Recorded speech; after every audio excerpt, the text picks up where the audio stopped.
सहयोग प्रदान करें। हमारे मध्य में डॉक्टर ओपी शर्मा जी हमारे बीच पधारे हैं, उनका हार्दिक अभिनंदन और स्वागत करते हैं।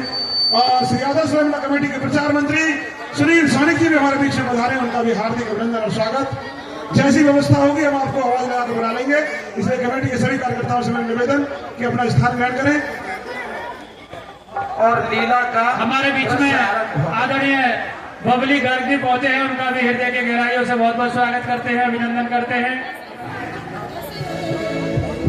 जो बच्चे बैठे हुए हैं थोड़ा पीछे बैठ जाएंगे और अतिथियों के लिए भी जगह छोड़ दें। 2 लाइनें हमारी कमेटी के जो अतिथि हैं, कमेटी के पदाधिकारी हैं, उनके लिए स्थान छोड़ दें। पीछे बहुत सोफे पड़े हुए हैं, मेरा निवेदन है जो बच्चे बैठे हुए हैं थोड़ा पीछे बैठ जाएंगे। अगले 3-4 लाइनें हमारी कमेटी के कार्यकर्ताओं के लिए आरक्षित हैं, उनके परिवार के लोगों के लिए हैं। और देखिए बारात ने जी भर के और मन भर के खूब खाया है और इतना हो रहे हैं अभी वैसा भी खाने की व्यवस्था है, अभी है व्यवस्था। अभी तो हमारे राज ऋषि फैसला जी राजा जनक स्वागत के लिए पुष्पों का हार लिए खड़े हैं। उनके मन में जो भावना, जो उत्साह, जो उमंग है, उसे फोटो पर आने दो। आइए संधि जी, क्या कहना चाहते हैं? विशाल जी। संधि जी, आपने हमारे इस मिथिलांचल में आकर के बहुत हमारे पुण्य को बढ़ाया है। ये क्या कर रहे हो राज ऋषि? आप हमारे चरण क्यों छू रहे हो? महाराज दशरथ, संधि जी, आप ऐसी बातें क्यों कर रहे हैं?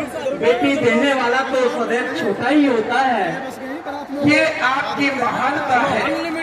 मैं आपके इन सब नगरवासियों से ही पूछता हूँ, भक्तों, आप सभी अपने दिल की गहराइयों से, अंतर आत्मा से पूछें कि देने वाला बड़ा होता है या लेने वाला बड़ा होता है?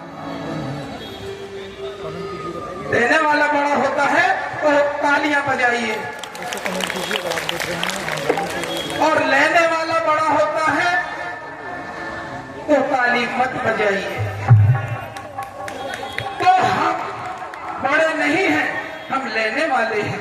हम छोटे हैं, बड़े तो आप हैं जिन्होंने अपनी पुत्री का लालन पालन पोषण करके अपने हृदय के एक अंश को हमें दे दिया।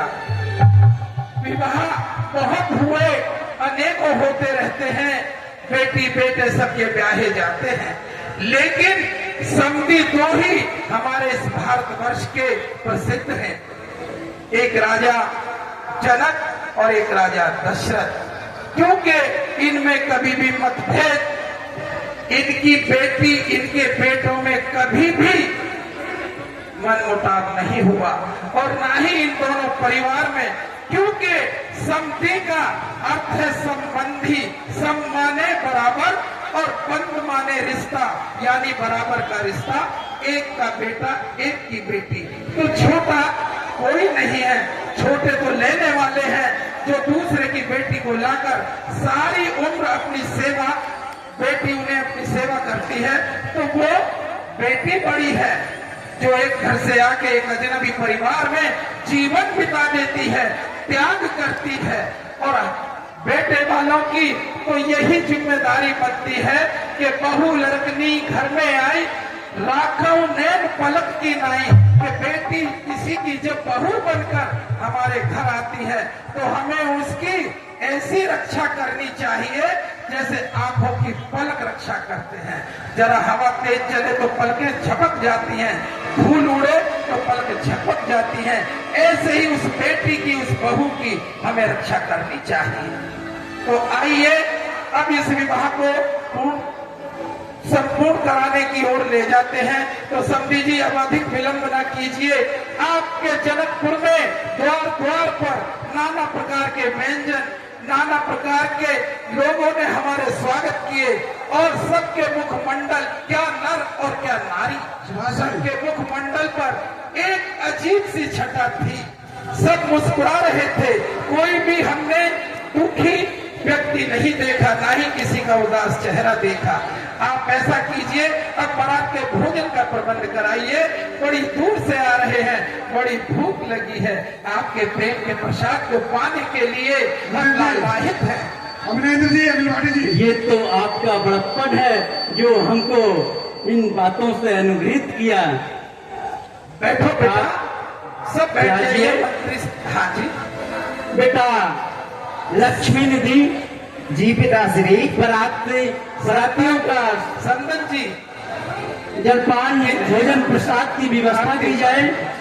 जी पिताश्री, बिल्कुल प्रबंध किया जाता है। करे पूजा मान्यता बढ़ाई, करे पूजा मान्यता बढ़ाई, करे पूजा मान्यता बढ़ाई, करे पूजा मान्यता बढ़ाई, जनवा से कहूँ चल लड़ाई, जनवा से प्रभु चले लड़ाई, जनवा से कहूँ चल लड़ाई। और भक्तों, एक बात और अद्भुत है राम बारात की, जो कि त्रेता युग से लेकर आज कलयुग तक ऐसी घटना नहीं हुई।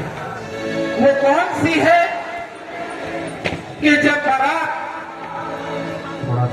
अयोध्या से महाराजा दशरथ के महल से चली तो उसमें एक विचित्रता थी, एक अनोखा पंथा। क्या कि बाराती थे, चाचा ताऊ थे, भाई थे, पड़ोसी थे, गुरु थे, संत थे, महात्मा थे, कई देशों के राजा भी थे, लेकिन दूल्हा नहीं था। तो बिना दूल्हे की बारात बताइए आपने किसकी देखी है?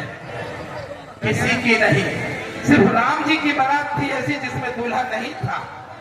और फिर एक दूल्हा नहीं, 4 दूल्हे हुए। कहां आकर के? जनकपुर में। क्योंकि राम जी ने धनुष तोड़ा जनकपुर में, तो वो जनकपुर में ही जनवासे में ऋषि विश्वामित्र के साथ थे। क्योंकि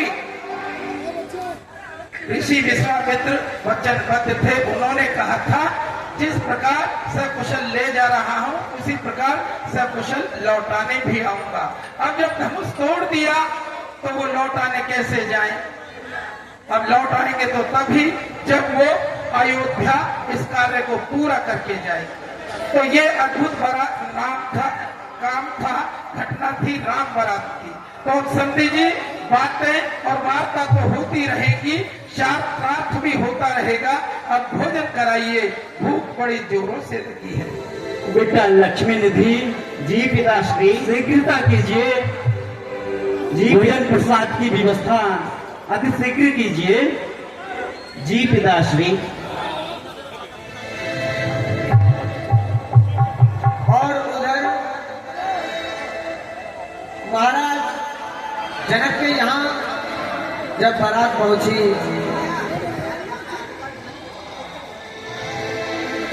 तो महाराज ने बहुत अच्छी व्यवस्था की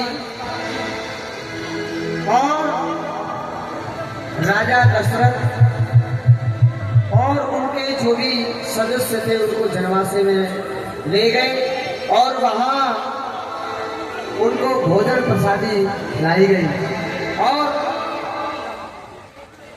परसाई हो रही है। और सुनेंगे